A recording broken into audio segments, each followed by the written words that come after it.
It's 101.1 The Wiz, home of the Ricky Smiley Morning Show. Do this thing called The Wiz Warm Up. G HERBO, my Chi-Town homie is in the building, man. What up, what up? Yo, I've been wanting to talk to you like in my head for a minute. Like, what's the deal? Like, man, what's good with you though? Chilling, man. I can't call it. Yo, so I've been following you since like Kill Shit. Yeah, with yeah, Bibby, yeah, man. yeah, Like, yeah. Oh, you a real one then, man. What's 2012, up? my senior year, Morgan Park. Oh, you went to Morgan Park? Yeah, I forgot man. you said you was from the crib, man. Man, went to Morgan Park, started going around that was the time Keith started popping up. Yeah, yeah. Like, yo, y'all check out the Don't Like video.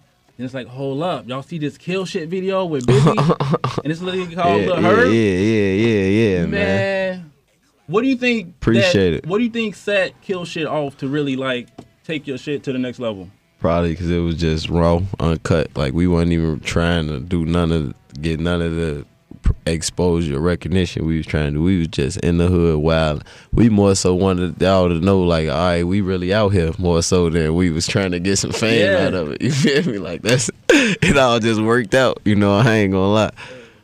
And that's like exactly how it was, because it was like real raw.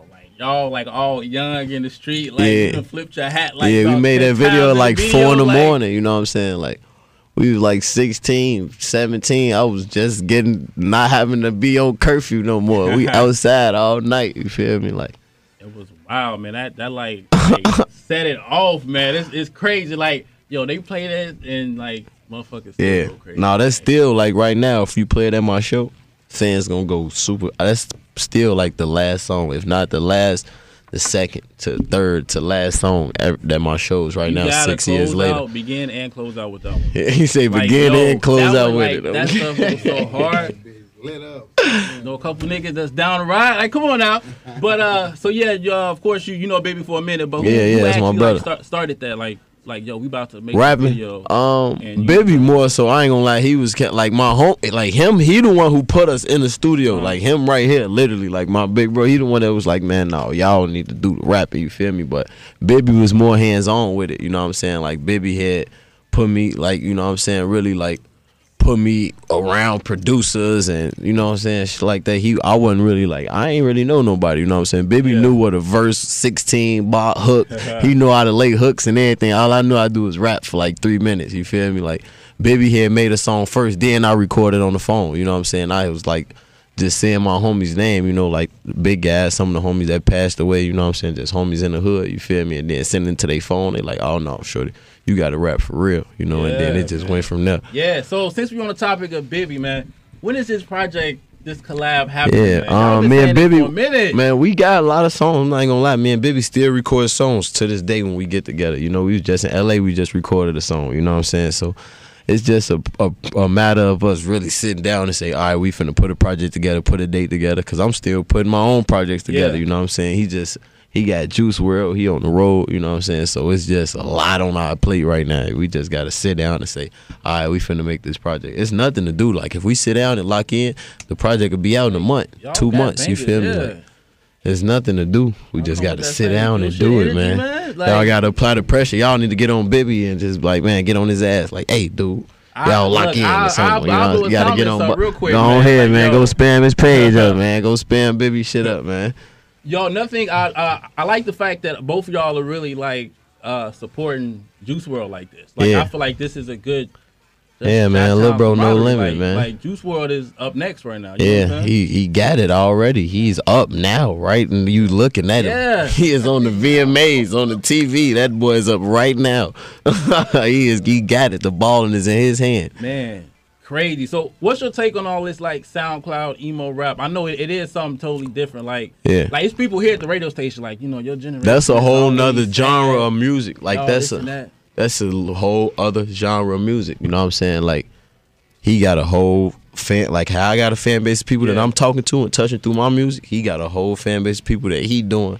And the hit that's way broader than mine. It's a real big audience listening. You know what I'm saying? Like, them white folks bump that hard. Oh yeah, they loving it. And they relate to it.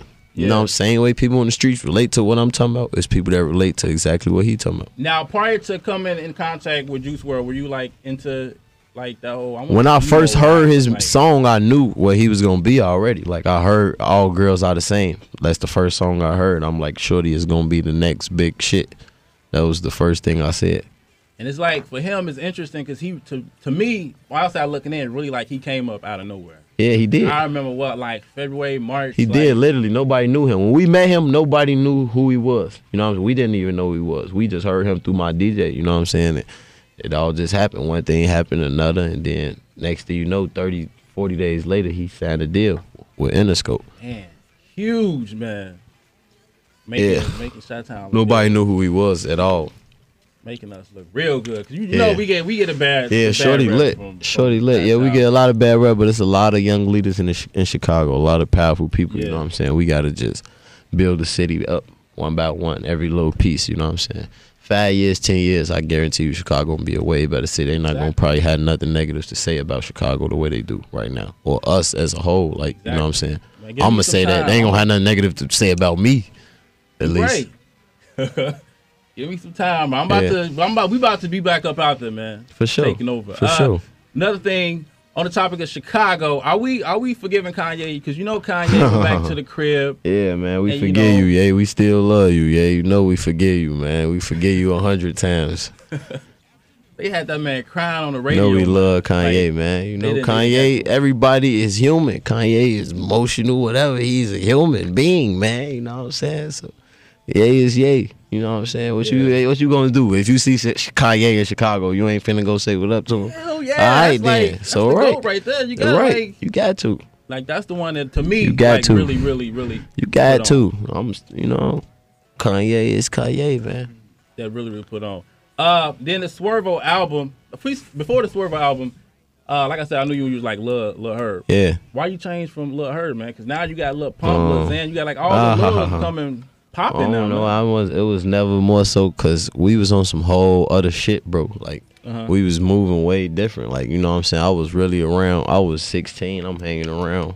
You know him. That's my big brother. Like we was really moving like young generals early on. Like we wasn't no you answering to this man or no such thing. You know, we really had to grow up and start becoming grown men because we was in the streets playing a grown man game. So you got to really start to become independent and know how to learn and move on your own because he taught us you cut the head off, the body gonna fall. So everybody got to have their own man, you know. So that's when we started moving like that. Like G HERBO, that was standing for like young general. It was never like me trying to, you know. Okay. I didn't even really do it. Like the big bro them just started calling me that G HERBO and I ran with it, you know what I'm saying?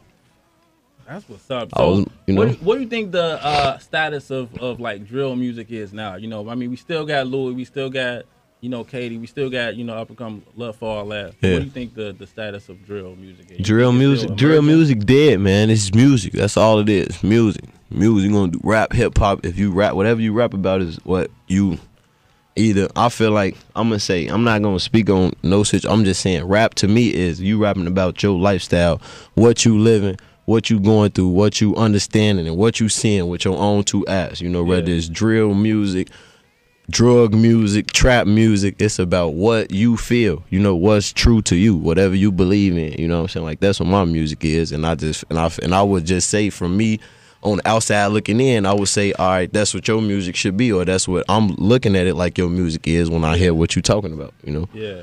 Now, speaking of that, like, as far as storytelling, of course, obviously, you know, with Kill Shit, you had a story to tell. You was in the streets.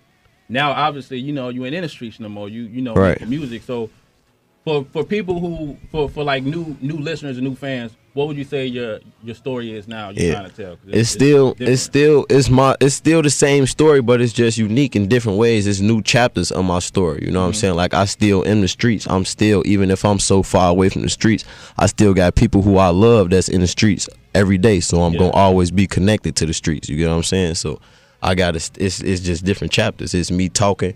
From me being in the streets, it's me talking to the streets because we always want to be better than the streets when we was in the streets from the get.